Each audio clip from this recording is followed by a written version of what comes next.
told your friend you're not okay? And tell me what's wrong and why you never said you felt that way. And guess you're trying to stay strong and fake a smile until I look away. But I've known you too long, it hurts to watch your blue eyes fade to gray as you fade away, as you fade away. Yeah, I'm about to fade away, cause every time I wake up I feel like it's Monday. Something's going wrong with all the chemicals up in my brain. All of a sudden I don't look at anything the same way. Got a build up of my thoughts sitting in an ashtray. I'm sorry that I'm so inconvenient, okay? Just let me be me and I'll stay out of your way. I can see the way you look at me, I'm such a disgrace. Hi everyone, welcome back to Italian Lifestyle Vlogs. I hope you all are doing really well. और आज का जो video है वो आप title देख के समझ गए होंगे। आज का वीडियो है किड्स वार्डरोब ऑर्गेनाइजेशन को लेकर, और ये मोस्ट वांटेड वीडियोस रहती हैं, ट्रेंडिंग में रहती हैं, क्योंकि बहुत सारे लोगों को ऑर्गेनाइजेशन पसंद होता है। जितनी भी होम मेकिंग मॉमीज़ हैं या जिनको भी ऑर्गेनाइजेशन में इंटरेस्ट रहता है वो इस तरह की वीडियोस में इंटरेस्टेड रहते हैं। सो आई थॉट कि मुझे एक ऑर्गेनाइजेशन पे वीडियो बनाना चाहिए। तो आज का जो ऑर्गेनाइजेशन है वो मैं किड्स वार्डरोब को लेकर बना रही हूँ। इन केस आपको अगर मॉमीज़ वार्डरोब या जेंट्स वार्डरोब किसी का भी ऑर्गेनाइजेशन का आइडिया आपको चाहिए तो डू कमेंट बिलो। मैं डेफिनेटली आपके लिए एक वीडियो बना दूंगी कि जेंट्स वार्डरोब को हम कैसे ऑर्गेनाइज कर सकते हैं और लेडीज़ या गर्ल्स की वार्डरोब को हम कैसे ऑर्गेनाइज कर सकते हैं। सो यस, आज का है किड्स वार्डरोब ऑर्गेनाइजेशन को लेकर के हमारा video. So without any further delay let's get started. तो सबसे पहले मैंने यहाँ पे आपको दिखाया है वार्डरोब। तो मास्टर बेडरूम में मेरा ये वार्डरोब एरिया है जिसमें एक वार्डरोब मेरा है और एक वार्डरोब मैंने अपने बेटे के लिए रखा है। तो यहाँ पे विराज का वार्डरोब मैं आपको दिखा रही हूँ। सो सबसे पहले यहाँ पे वार्डरोब का जो एरिया है वो लेंथ वाइज काफ़ी लंबा है, तो इसमें मेरा स्पेस बहुत वेस्ट होता है, तो उसके लिए मैंने ये नाइजर हैंग किया हुआ है। और नीचे वाला जो एरिया है वहाँ पे मैंने कुछ मिसलेनियस आइटम्स रखे हुए हैं, कंफर्टर्स वगैरह रखे हैं, विराज की कुछ बुक्स रखी हैं।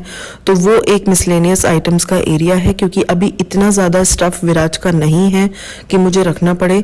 और बाकी जो उसको स्कूल वगैरह का जो स्टफ़ रहता है वो दूसरी प्लेस पे रहता है। सब कुछ मैं वार्डरोब में नहीं रखती हूँ, जैसे कि उसके शूज़ वगैरह भी वार्डरोब में नहीं रहते हैं। नीचे वाला जो ड्रॉर है वो मैंने अभी आपने देखा वीडियो में, उसमें मैंने अपने कुछ हैंडबैग्स ऑर्गेनाइज किए हुए हैं जो डेली यूज़ वाले हैंडबैग्स होते हैं। सो उसके शूज़ वाला एरिया भी अलग है। तो सिर्फ ये ऊपर वाला जो एरिया है इसमें मैं विराज के क्लोथ्स ऑर्गेनाइज करूंगी। तो सबसे पहले मेरे पास ये 2 बास्केट्स हैं, जिसमें आप देखोगे कि एक बास्केट में मैंने कुछ रैंडम स्टफ जैसे बेल्ट्स हो गए, लेसेस हो गए, और जो बो होती हैं, बो टाइज होती हैं उसकी शर्ट्स की, या फिर जो इसके बिब्स वगैरह हैं पैंट्स के साथ के, तो वो इस तरह की चीज़ें मैंने इसमें रखी हुई हैं अरेंज करके। क्योंकि बहुत सारी पैंट्स ऐसी होती हैं जिनके निकल जाते हैं, या बहुत सारे बो टाइज ऐसे होते हैं जो हम 1 या 2 शर्ट में एक्सचेंज करके पहनाते रहते हैं। तो वो सारा स्टफ मैंने ये एक बास्केट में ऑर्गेनाइज किया हुआ है। जब भी मुझे उसको बो टाई को चेंज करना है या किसी बेल्ट को चेंज करना है, किसी का बेल्ट किसी और पैंट के साथ पहनाना है, तो मैं इस बास्केट में से उसको यूज़ कर लेती हूँ। और ये जो दूसरा बास्केट था उसमें आपने देखे उसके डाइपर्स मैंने अरेंज किए हैं। अब now he is a grown up kid, तो डाइपर्स उसके अब यूज़ में नहीं आ रहे हैं। और ये कुछ डाइपर्स थे जो उसके बचे हुए थे, तो ये वेस्ट हो रहे थे। तो आप यहाँ पे देखोगे ये उसका एक छोटा सा पिट्ठू बैग है जो वो अपनी प्ले स्कूल में लेके जाता था। और now he is in pre nursery, so ये उसका बैग भी चेंज हो गया है प्री नर्सरी में, और ये बैग भी थोड़ा पुराना सा भी हो गया था। तो मैं इसको ये डाइपर्स रखने के लिए यूज़ कर रही हूँ यहाँ पे।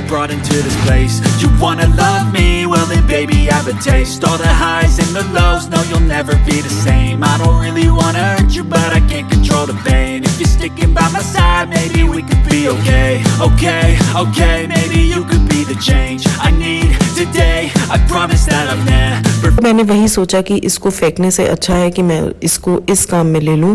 तो आप लोग भी ऐसे किया करिए कि अगर कोई ऐसा बैग है जो आपको लगता है अब काम का नहीं है, तो इस तरह का स्टफ जो आपके काम में नहीं आने वाला, but yes definitely in future कभी ना कभी वो आपके काम आ सकता है, तो आप वो इस तरीके के बैग में अरेंज करके रख दें। तो ये देखिए यहाँ पे मैंने अपने सारे डाइपर्स इस बैग में अरेंज कर दिए हैं। और जो मेरा नीचे वाला ड्रॉर है, जो मैंने अभी आपको थोड़ी देर पहले दिखाया था, जिसमें मैंने अपने हैंड बैग्स अरेंज किए हुए हैं, उसमें मैंने एक छोटा सा स्पेस क्रिएट कर लिया अपने हैंड बैग्स को थोड़ा अरेंज करके, और यहाँ पे मैं उस बैग को रख दूंगी। तो यस, अब आप सोच रहे होंगे मैंने यहाँ पे हैंड बैग्स क्यों रखे हुए हैं। तो ये मेरे डेली यूज़ वाले हैंड बैग्स हैं, और जब स्टोरेज का इशू हो जाता है, डेफिनेटली वुमेन्स के वार्डरोब में थोड़ा कपड़े ज़्यादा रहते हैं, तो मेरे पास स्पेस इशू हो रहा था, तो विराज की वार्डरोब का ड्रॉर वाला एरिया मैंने अपने हैंड बैग्स के लिए यूज़ किया है, क्योंकि एनी विच वेज उसका जितना भी सामान है वो सब मैं ऊपर अरेंज कर दूंगी। और यहाँ पे मैं आपको दिखा रही हूँ, ये एक दूसरा ऑर्गेनाइजर है जिसमें मैं उसके कुछ अंडर पैंट्स और उसकी वेस्ट्स वगैरह रखती हूँ, उसके हैंकीज और उसके सॉक्स रखती हूँ। तो इसमें बहुत सारे छोटे छोटे पॉकेट्स हैं, आई होप आपको वो विजिबल होंगे। छोटे छोटे पॉकेट्स हैं, आई थिंक इसमें अराउंड 36 पॉकेट्स थे। तो उन 36 पॉकेट्स में मैंने इजीली सारे सॉक्स, हैंकीज और उसके अंडर पैंट्स और वेस्ट को अरेंज कर दिया है। और एक पॉकेट में आप इजीली 2-3 हैंकीज भी अरेंज कर सकते हो। इट्स नॉट लाइक कि आपको एक पॉकेट में एक ही हैंकी लगाना है, क्योंकि हैंकी हार्डली कोई स्पेस लेता है, तो इसलिए आप उसको अपने अकॉर्डिंग अरेंज कर सकते हो। तो ये मैंने एक ऑर्गेनाइजर रखा हुआ है, इससे सारी चीज़ें अरेंज दिखती हैं, ऑर्गेनाइज्ड दिखती हैं। अगर आपको कभी भी कुछ भी चाहिए तो आप इजीली इस ऑर्गेनाइजर से निकाल सकते हो, और थोड़ा क्लीन भी लगता है, बहुत सारा सामान थोड़ी सी स्पेस में आ जाता है। और यहाँ पे मैंने इसकी कुछ जीन्स वगैरह हैं, जो बड़ी वाली जीन्स हैं, जो थोड़ी लेंथ में भी बड़ी हैं, मतलब जो आपको लगता है जो जीन्स अभी थोड़ी बड़ी हैं, जैसे बहुत सारी गिफ्ट्स में मिल जाती हैं, या किसी की लेंथ बड़ी हो जाती है, तो वो आप नीचे की साइड रखिए, और जो आप डेली यूज़ में पहना रहे हैं वो आप ऊपर की साइड रखिए। और साथ में ये इसकी जो दूसरी वाली लाइन में मैंने पजामी लगाई हैं, ये वो स्कूल में पहन के चला जाता है, क्योंकि स्कूल में अभी उसकी ड्रेस नहीं है प्री नर्सरी में, तो उसको ये अपना कैजुअल वेयर ही पहनना होता है। तो डेली यूज़ के लिए पजामी वगैरह चाहिए होती हैं, क्योंकि वहाँ पे बच्चे हर तरह की एक्टिविटी करते हैं, तो इसलिए मैं उसको फुल लेंथ ही पहनाना प्रेफर करती हूँ। तो ये उसकी पजामी वाला सेक्शन हो गया। और आगे की साइड उसके कुछ शॉर्ट्स हो गए, जो डेनिम वाले शॉर्ट्स हैं, और जो कुछ ऐसे शॉर्ट्स जो मैंने रखे हुए हैं फॉर स्कूल गोइंग पर्पस। तो ये इस तरीके से मैंने सारे पैंट्स वाला एरिया अरेंज कर दिया। अब हम बात करते हैं उसके कुछ ट्रेडिशनल वेयर की। तो बहुत ज़्यादा ट्रेडिशनल उसके पास नहीं है, और डेफिनेटली विद टाइम बच्चों के कपड़े बहुत जल्दी छोटे होते हैं, तो कुछ ट्रेडिशनल वेयर जो उसके थे जो छोटे हो गए वो मैंने हटा दिए। बाकी ये 1-2 हैं जो उसको आ जाते हैं। तो ये उसने दिवाली पे पहना था रेड वाला, ये उसके कुछ 1-2 ट्रेडिशनल हैं जो उसको आ जाते हैं, तो वो मैं हैंगर पे हैंग कर दूंगी, और सबसे पीछे की साइड उसको रखूंगी, क्योंकि ट्रेडिशनल बहुत कम यूज़ होता है। और यहाँ पे छोटी छोटी शर्ट्स होती हैं, बच्चों की बहुत ज़्यादा स्पेस नहीं लेती हैं, तो मैं यहाँ पे हैंगर पे 3 शर्ट एक ही हैंगर पे लगा रही हूँ। आप लोग सोच रहे होंगे कि मैंने एक ही हैंगर पे 3 शर्ट लगा दी, तो हैंगर ये बड़े वाले हैं, और इसमें 1 या 2 शर्ट लगा के वो हैंगर भी वेस्ट ही होता है, तो इजीली 3 शर्ट्स विजिबल हैं लगाने के बाद, तो इसलिए मैंने वो लगा दिए कि विजिबल हैं। जब भी मुझे कोई पहनानी होगी तो मैं इजीली देख सकती हूँ तीनों में से कौन सी पहनानी है। ऐसा नहीं है कि एक के ऊपर एक वो हो, विजिबल होनी चाहिए और क्लीन लगना चाहिए। तो आप इजीली देख सकते हो कि 6 शर्ट्स मैंने उसकी 2 हैंगर में अरेंज कर दिए। ये उसका एक बिब वाला जीन्स है जो वो कभी कभी पहनता है, इसलिए मैं इसको भी पीछे की साइड हैंग कर दूंगी। तो इस चीज़ का आप थोड़ा ध्यान रखिए। ये छोटे छोटे टिप्स और ट्रिक्स हैं कि आप उसको कम पहनाते हैं, जैसे बिब वाली पैंट का एग्जाम्पल अगर मैं लूँ, तो आप उसको हैंग पीछे की साइड करिए और आगे की साइड आप वो कपड़े रखिए जो आप डेली यूज़ में पहनाते हैं। ऑर्गेनाइजर है जो मैंने हैंग किया है वार्डरोब में स्पेस सेव करने के लिए। इसमें मैं एक सेक्शन में उसकी टी शर्ट्स रख दूंगी, पोलोज रख दूंगी। ऊपर वाले सेक्शन में आपने देखा मैंने कुछ हैंड टॉवल्स रखे हुए हैं। सबसे नीचे वाले में मैंने उसके कुछ नाइट सूट्स रखे हैं। ये नाइट सूट्स उसके पुराने वाले हैं। अभी आपने मेरे लास्ट व्लॉग में देखा होगा मैंने उसके न्यू नाइट सूट्स ऑर्डर किए थे फर्स्ट क्राई से, वो भी मैं यहाँ पे अरेंज करूंगी। बट उससे पहले मैं यहाँ पे उसकी कुछ टी शर्ट्स अरेंज कर रही हूँ डेली यूज वाली। तो यहाँ पे ये मैंने 2 लाइन में उसकी टी शर्ट्स अरेंज कर दी हैं जो वो डेली यूज में घर में पहनता है। और ये हैं उसके कुछ हाफ जैकेट्स जो किसी किसी पैंट शर्ट के सेट के साथ जैसे मिल जाते हैं बर्थडेज में स्पेशली। तो ये हाफ जैकेट्स इसको सारे आ रहे थे, बट जो इनके साथ के पैंट शर्ट्स थे कोई कोई बहुत ज़्यादा बड़ा था तो वो मैंने अलग रख दिया है, वो मैं वार्डरोब में नहीं रख रही हूँ, वो अभी यूज़ नहीं होने वाला 1-1.5 साल, तो इसलिए मैं उसको वार्डरोब में अननेसेसरी नहीं रख रही हूँ। बट ये जो हाफ जैकेट्स हैं इनको आप मिक्स एंड मैच करके किसी और ड्रेस के साथ भी पहना सकते हो, इसलिए मैं उसको वार्डरोब में ही रखूँगी। तो ये मैंने हाफ हाफ फोल्ड करके रख लिए हैं ताकि स्पेस कम ले, और ये भी मैं अपने हैंगिंग वाले ऑर्गेनाइजर में लगा दूंगी। तो ये मेरे हाफ जैकेट्स हो गए जो मैं हिट एंड ट्रायल करके किसी भी ड्रेस के साथ मैच करा सकती हूँ। सो उसके लिए मैंने इसको अरेंज कर दिया है। तो अब मैं यहाँ पे आपको एक छोटा सा ग्लिम्स दे रही हूँ कि पीछे की साइड मैंने उसकी जीन्स लगा दी हैं, फिर नेक्स्ट लाइन में मैंने उसके कुछ शॉर्ट निकर्स लगा दिए डेली वेयर वाले, उसके थर्ड लाइन में मैंने शॉर्ट्स लगाए हैं स्कूल वाले, फिर पजामी वाला रो आ गया, और आगे सबसे डेली यूज़ वाली टी शर्ट्स आ गई। और ये जो मैंने अब रखे हैं ये हैं कुछ उसके ट्राउज़र्स जो उसको आ जाएंगे, तो वो भी मैंने वहाँ पे अरेंज कर दिए। तो मैं आपको यहाँ पे यही दिखा रही हूँ कि पीछे के जितने भी 5 रोज जो बने हुए हैं वो पांचों के पांचों उसके पैंट वाले हैं। ये एक इसका दूसरा एथनिक वेयर हो गया, कुर्ता पजामा।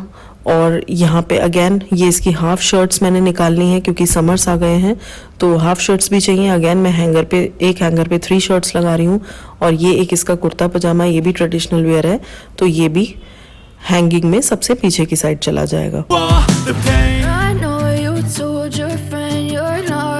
और ये है वो नाइट सूट्स जो मैंने फर्स्ट क्राई से ऑर्डर किए थे, मैंने आपको दिखाया भी था अपने लास्ट व्लॉग में। तो ये 4 नाइट सूट्स मैंने इसके रिसेंटली ऑर्डर किए हैं, और इनको भी मैं यहाँ पे अरेंज कर दूंगी। जो ऑलरेडी नाइट सूट्स रखे हैं पुराने वाले वो भी वही हैं, और नए वाले भी मैं इसी में अरेंज कर दूंगी।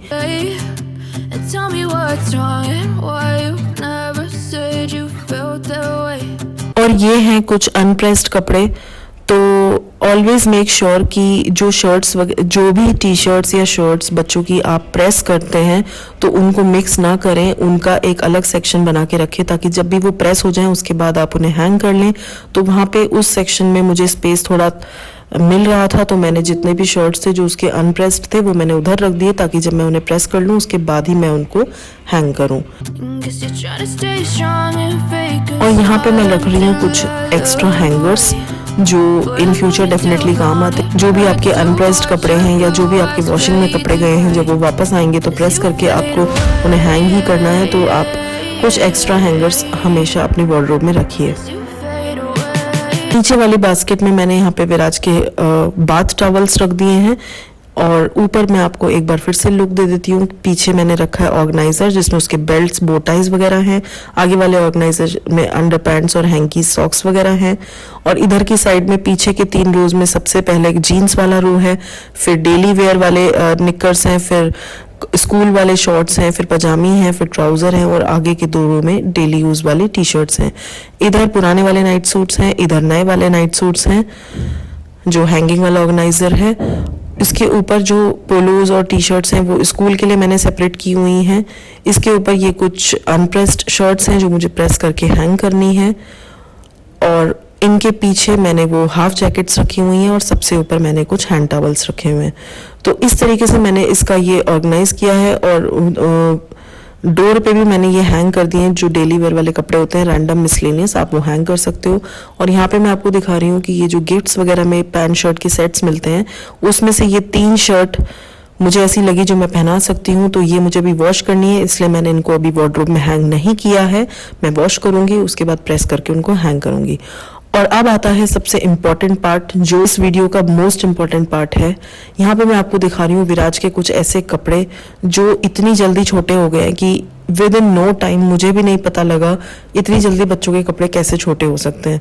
तो it is a suggestion for you all ladies, women, girls, whosoever is watching me, बच्चों के कपड़े कम से कम खरीदिए क्योंकि उनकी ग्रोथ इतनी फास्ट होती है कि कभी लेंथ कम हो जाएगी, कभी वो साइज में फिट नहीं आएगा, कभी वो एक्सट्रीमली लूज लगेगा क्योंकि बच्चा जब हाइट गेन करता है तो उसको लेंथ में कपड़े छोटे हो जाते हैं, और बच्चे जो वेट गेन करते हैं उनको साइज में फिट प्रॉब्लम करता है। और विराज के साथ ये प्रॉब्लम है, उसकी वो हाइट ले रहा है तो उसको लेंथ में कपड़े बहुत जल्दी छोटे हो रहे हैं। एंड यू वोंट बिलीव, इसमें से 10-15 कपड़े ऐसे थे जो उसके बहुत ही ज़्यादा नए थे और वो मुझे डिस्कार्ड करने पड़ रहे हैं। उनको मैं रख दूंगी संभाल के। बड़ा दुख होता है जब नए नए सुंदर सुंदर कपड़े आपको इतनी जल्दी रखने पड़ते हैं। तो प्लीज़ मेक श्योर कि आप कम से कम कपड़े खरीदें या फिर ये सोच के खरीदें कि मैं कितने टाइम उनको पहना सकती हूँ। और यहाँ पे है विराज का शू कलेक्शन और ये बचपन से लेके अब तक के उसके सारे शूज़ हैं। मैंने इसका कोई भी शू डिस्कार्ड नहीं किया है। बचपन से अब तक उसने जो भी शूज़ पहने हैं वो सब रखे हुए हैं। और कपड़ों में मैं ये देख चुकी हूँ कि बहुत जल्दी छोटे होते हैं, इसलिए मैं इसके जूते चप्पल कम खरीदती हूँ बहुत। तो यस, आज का वीडियो आई होप आपके लिए हेल्पफुल रहा होगा। थोड़ा भी हेल्पफुल रहा हो तो प्लीज़ लाइक कर देना और अगर आप मेरे चैनल पे नए हो तो प्लीज़ कंसिडर सब्सक्राइबिंग गाइज। और ये है विराज का वो नाइट सूट फर्स्ट क्राई वाला जो मैंने अभी आपको दिखाया, तो उसने ये पहना था तो आई थॉट आपके साथ शेयर कर दूं। यही था आज का वीडियो। मैं मिलती हूँ आपसे अगले वीडियो में, तब तक के लिए you guys take care, bye bye.